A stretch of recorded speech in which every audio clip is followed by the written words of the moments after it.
مين اللي استفزك؟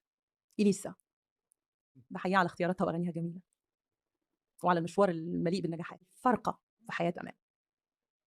أعرف منين؟ ليش اخترتي أعرف منين؟ شو اللي حفزك وحمسك إنك تروحي إلى هذا اللون؟ استفزيت وبدأت أدور على كيان أمان. مين اللي استفزك؟ إليسا. أي أغنية استفزتك؟ كان ألبوم أواخر الشتاء، بس استفزاز حلو. طبعا هذا حفزتك. استفزاز يعني يا ريت كلنا نستفز بالشكل ده عشان نطلع أحسن ما عندنا. يعني بحيي صدقك. أنا أول مرة أقول الكلام ده على فكرة. وسيد أواصر من أصلا اليوم القعدة يعني أخوية وفضفضة دي بين حقيقة. بعض، وعن جد عبالي أعرف أكثر عن قصتك، بس قلتي لي أواخر الشتاء ما فيني ما أسمع لو دندنة بصوتك. كان في أغاني كتير أواخر الشتاء. أيامي بيك كان الألبوم. كان اسمه أيامي بيك مش صح. أواخر الشتاء. أنا من كتر ما أنا حابة أغنية أواخر الشتاء مسميتيها للألبوم.